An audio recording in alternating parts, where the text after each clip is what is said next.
The sun comes up, it's a new day dawning. It's time to sing your song again. Whatever may pass and whatever lies before me, let me be singing when the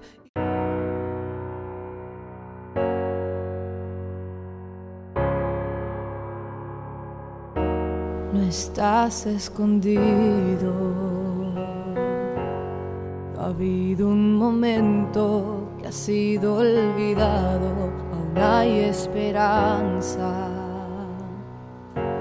Aunque has sido herido, tu inocencia han robado, puedo escuchar la voz de tu corazón. Puedo escuchar tu clamor, tu clamor. Yo enviaré un ejército para encontrarte, donde en medio de la noche más oscura yo te rescataré. No hay distancia que no pueda cruzar una y otra vez. No eres indefenso. Seré tu refugio, seré tu armadura. Puedo escuchar la voz de tu corazón. Puedo escuchar tu clamor, tu clamor. Yo enviaré un ejército para encontrarte, donde en medio de la noche más oscura yo te rescataré.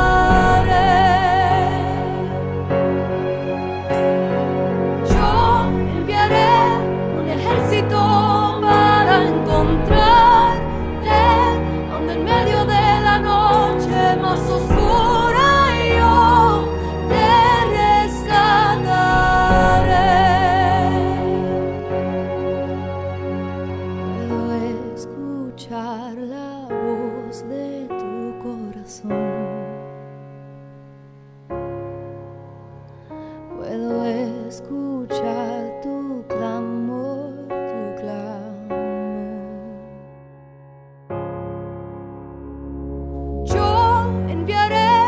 Ejército para encontrarte, donde en medio de la noche más oscura yo te rescataré.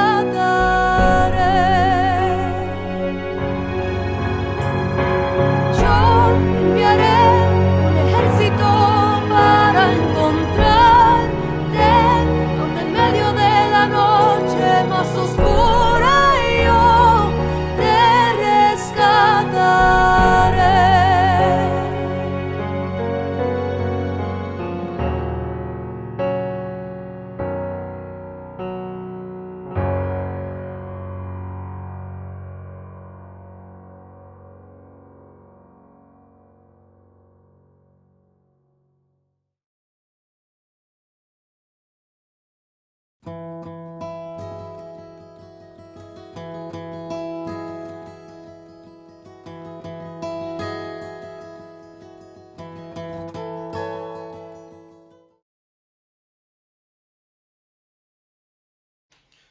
Buenas noches, mis hermanos. Dios les bendiga mucho. Qué bueno que podemos tener una nueva oportunidad donde podemos vernos y poder estudiar la palabra de Dios en este viaje hermoso que estamos haciendo a través del libro del profeta Malaquías, y que la semana pasada pudimos hablar algo acerca de la vida del mismo profeta y también el propósito de su mensaje, el mensaje de Dios para este pueblo.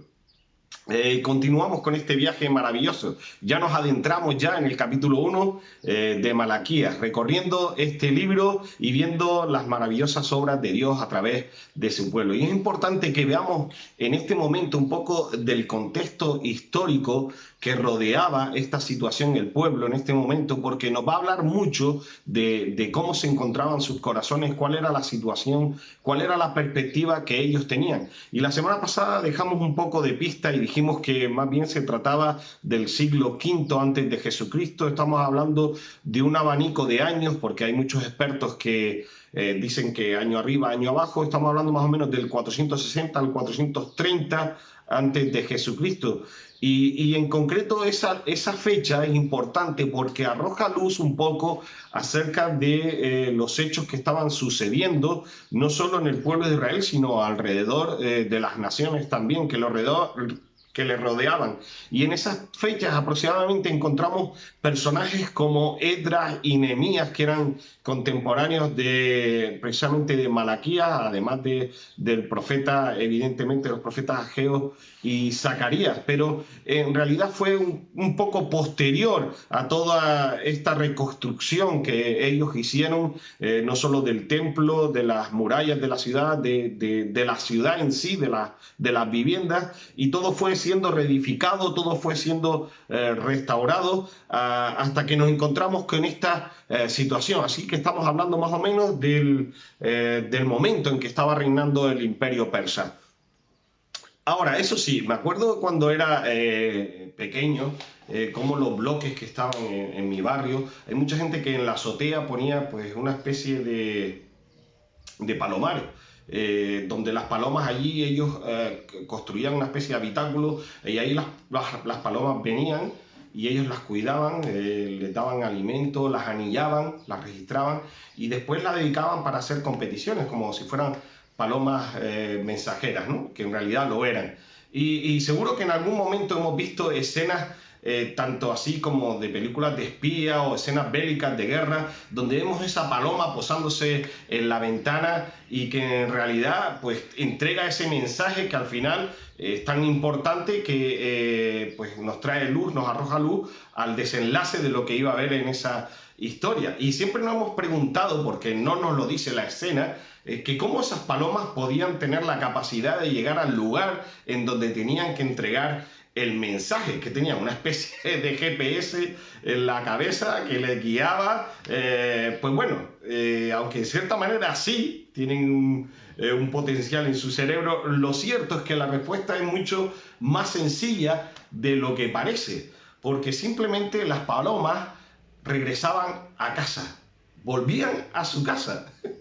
Es así, donde de hecho las palomas mensajeras no son lanzadas y enviadas a cualquier destino, sino que la técnica está en que han sido criadas, han sido atesoradas, han sido alimentadas, cuidadas, dado el amor, el cuidado, la limpieza, todo lo que ellas necesitaban para que cuando ese palomar determinado pues la lanzara desde un punto lejano, pues simplemente la paloma supiera llegar a casa nuevamente y entregara ese mensaje, el lugar donde habían vivido, el lugar donde vive, el lugar donde habían sido criadas. Poniendo este ejemplo, me recuerda perfectamente al pueblo de Israel. Ellos estaban como paloma mensajera regresando a casa. Sabían perfectamente el camino de regreso a la tierra prometida, a la que Dios le había dado, allí donde se iban a cumplir las promesas que Dios les había dado a través de Moisés, una nación santa. Y observamos un pueblo que regresa a casa, pero no de la misma manera en la que se habían ido. Tal vez en ese largo viaje, en sus mentes y corazones habrían heridas que no estarían cerradas, vidas que habían pasado por una larga disciplina a causa de su propio pecado, pero necesitaban recuperar nuevamente el estímulo en sus vidas, en sus corazones, el saber que seguían siendo el especial tesoro de Dios y que Dios los había escogido para sus propósitos.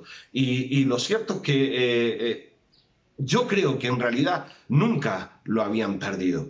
nunca habían perdido esa esencia de ser escogidos por Dios y que eran el especial tesoro de Dios. Así lo decía, nos encontramos en el libro de Éxodo, en el capítulo 19, versículos del 5 al 6, cuando ellos habían salido de Egipto de mano de Moisés, gracias al Señor. Todos conocemos la historia, y mientras estaba dando estas instrucciones el Señor, Él les comenta esta palabra a Moisés para que la dieran al pueblo, y dice: ahora pues, si diereis oído a mi voz y guardareis mi pacto, vosotros seréis mi especial tesoro sobre todos los pueblos, porque mía es toda la tierra, y vosotros me seréis un reino de sacerdotes y gente santa. Estas son las palabras que dirás a los hijos de Israel. Y así las comunicó Moisés. Ahora, tanto Malaquías como Ageo y Zacarías fueron profetas en Judá en este tiempo, en este periodo de post-exilio. Es decir, habían regresado del cautiverio y volvían a ser, entre comillas, en cierta manera, libres para construir sus casas, para dedicar trabajo a sus tierras, para que trajeran fruto y para que fueran bendición, evidentemente bendición de Dios. En la medida que las nuevas generaciones se fueron levantando en esta Palestina, en esta tierra, el pueblo de Israel comenzó a olvidar. Y qué fácil es eso, hermanos, ser tan olvidadizo en lo que nos ocurre en la vida. Comenzaron a olvidar su vida en el exilio, cómo vivían en aquella tierra extranjera. Comenzaron a olvidar las enseñanzas que obtuvieron a través de la disciplina y del castigo y del sufrimiento que experimentaron por haber desobedecido a Dios. Comenzaron a olvidar la disciplina de Dios debido a su pecado. ¿Y esto qué sucedió? Redundó en que comenzaron a ser indiferentes a un Dios santo y a no menospreciar la ley de Dios. Y volviendo un poco, permítanme, volver un poco al mundo de la colombofilia, o sea, de las palomas. Lo cierto es que entre los expertos y estos cuidadores, estos hombres tan importantes en este mundo de las palomas, entre ellos tienen una teoría, entienden, es una teoría entre ellos, que le llaman la teoría del equilibrio. Y es una teoría fundamental para que una paloma sea de calidad. En general se entiende que una paloma tiene equilibrio cuando cae bien en la mano del que la cuida.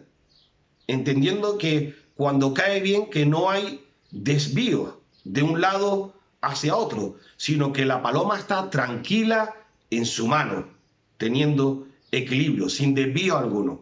En cierta manera, el pueblo de Dios, como esta paloma, hermanos, no estaba en equilibrio en la mano de Dios. Había desvíos y desvíos muy evidentes. No estaban descansando en la mano de Dios. El pueblo comenzó a cometer los mismos pecados que hicieron sus padres cuando fueron llevados a Babilonia. Comenzaron a ignorar de nuevo sus mandamientos y sus estatutos, algo tan básico y tan importante para que ellos pudieran ser permanecidos firmes en medio de las dificultades. Y este hecho iba a ser desde los sacerdotes que llevaban el templo en el pueblo, desde las personas principales y líderes del pueblo, hasta el pueblo mismo iba a desobedecer a Dios. Sin embargo, continuamente el pueblo provoca a un Dios amoroso, quebranta el pacto, sigue a otros dioses y vive para sí mismo. Ahora, y eso sí es importante, Dios comienza recordándole en este libro, en este mensaje, fíjese cuáles las primeras palabras de Dios como mensaje a su pueblo, empieza a recordarles el amor que lo llevó a elegirlos como su pueblo. Por eso, en esta noche, el título que le hemos puesto a este pequeño devocional es Amor versus Rebeldía. Amor contra rebeldía. Un padre amante y un pueblo rebelde. Veremos el amor declarado y rechazado a la vez, aunque parezca paradójico. Y lo cierto, hermano, es que la más grande y simple verdad que podemos aprender de las Escrituras es que Dios nos ama. Dios te ama.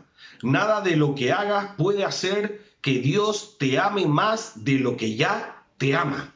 Nos ha dado hasta lo sumo en Cristo Jesús, cuya esencia misma es amor.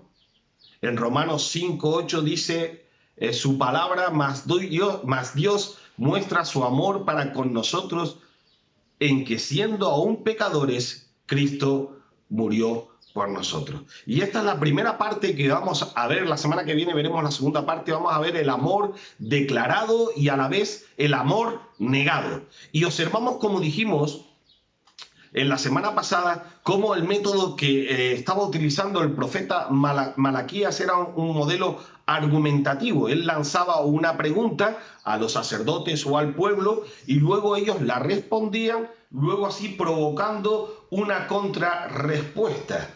Así que vamos a leer precisamente esta parte del devocional de esta noche, Malaquías capítulo 1, empezando el versículo 2 hasta el 5, aunque luego haremos solo referencia en esta noche al versículo 2. Y dice, yo os he amado, dice Jehová, y dijiste, ¿en qué nos amaste?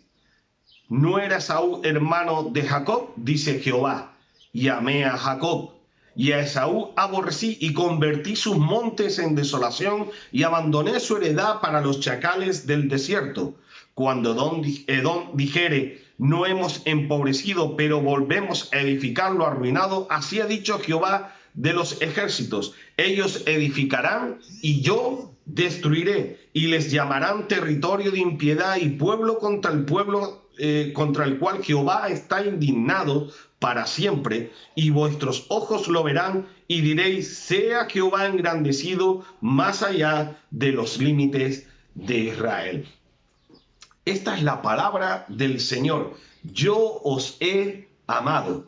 Esta es una declaración maravillosa de Dios hacia la nación de Israel. El pueblo estaba haciéndose preguntas sobre la autenticidad del amor de Dios hacia ellos, y el mismo Señor les dice con palabras simples, llanas, pero de una enorme profundidad y trascendencia, que Él les ama.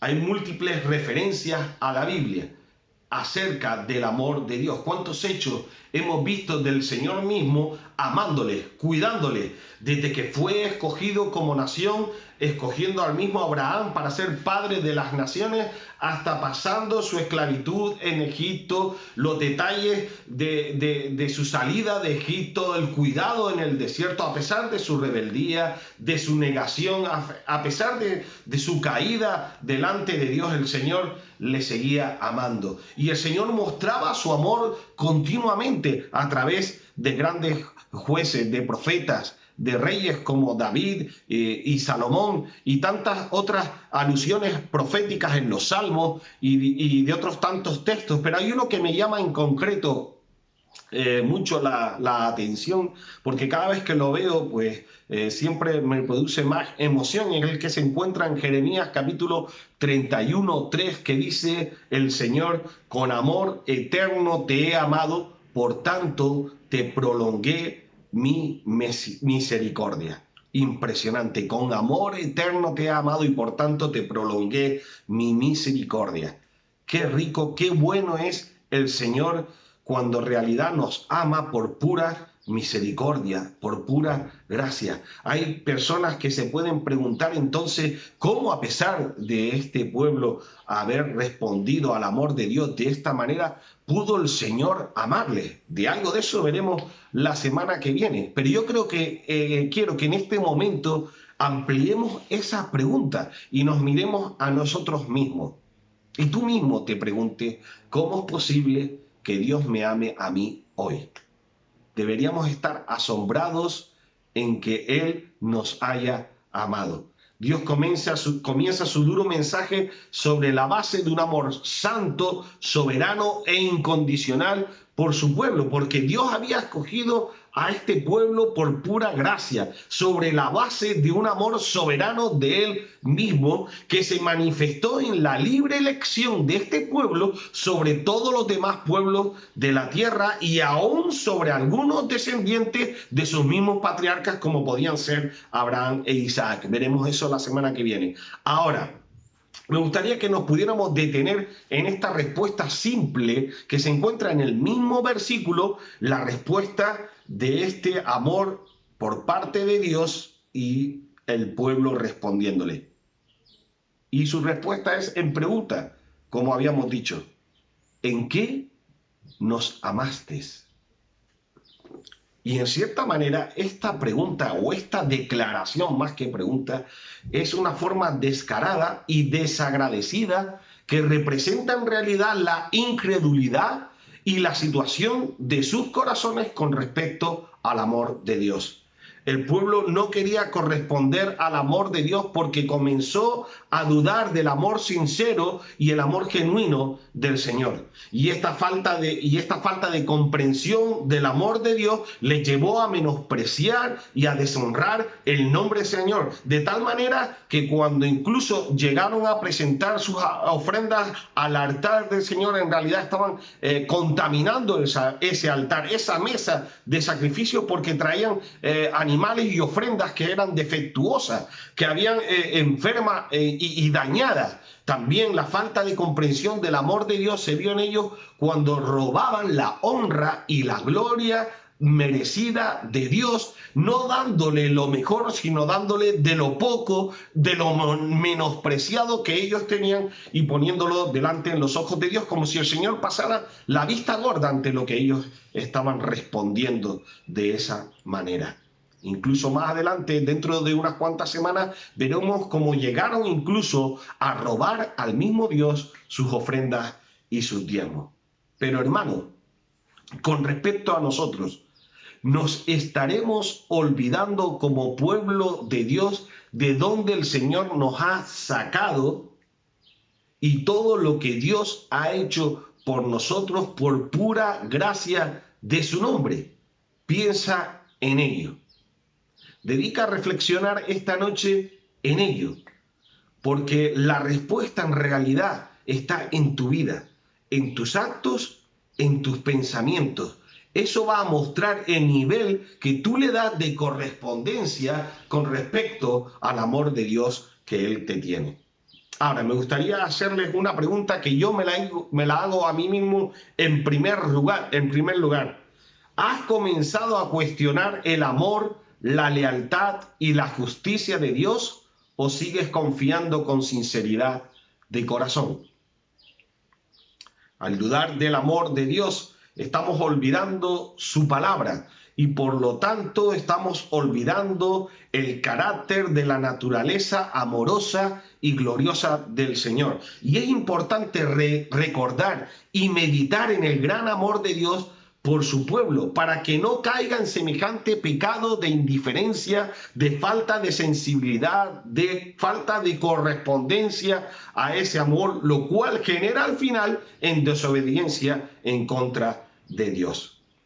Ahora, recuerden aquella frase de aquel versículo que les dije que podía ser este pueblo si obedecían el especial tesoro de Dios. Y si vemos un poco el contexto en aquella época de lo que significaba esta expresión especial tesoro para los viajeros más bien palestinos y árabes que con sus grandes caravanas atravesaban los enormes desiertos, ellos poseían evidentemente tesoros y eran guardados en medio del transporte en pequeños cofres. Pero habían tesoros especiales que ellos tenían como gemas, zafiros y rubíes, que le daban un cuidado mucho más especial. No lo juntaban con el resto de tesoros, sino que ellos se lo colgaban incluso de sus propios cuellos, teniendo esas joyas especiales al lado de su pecho. Y ellos le llamaban a esas joyas su especial tesoro.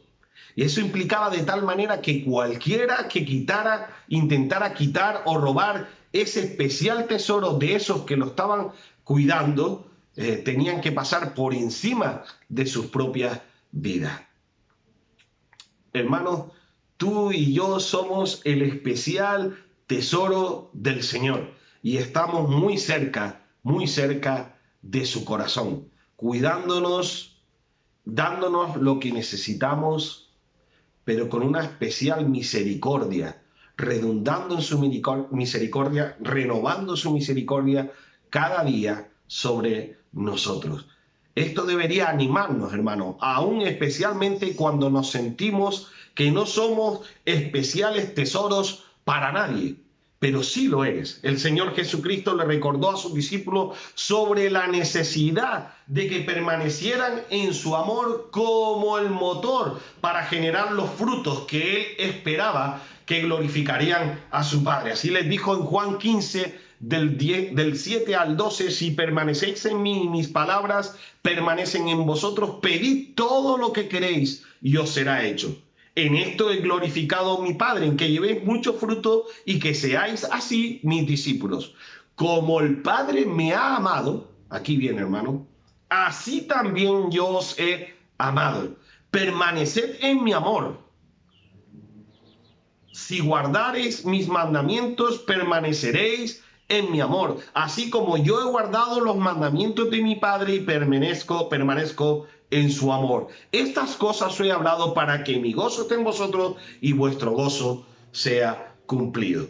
Hermano, en realidad, cuando nosotros estamos visualizando esta escena del mismo pueblo de Israel que nos está transmitiendo Malaquías, nos está dando una imagen de ceguera espiritual, creada tal vez por esos momentos tan difíciles, de tanto sufrimiento, en cautiverio, en disciplina, en sufrimiento, y no podían ver la manera en la que Dios les estaba mostrando su amor hacia ellos. De hecho, el pueblo, tal vez estas palabras le resonaran como si rasparas en la pared con las uñas, como un gran chillido, porque ellos no terminaban de ver el amor de Dios en lo que les estaba pasando en ese momento.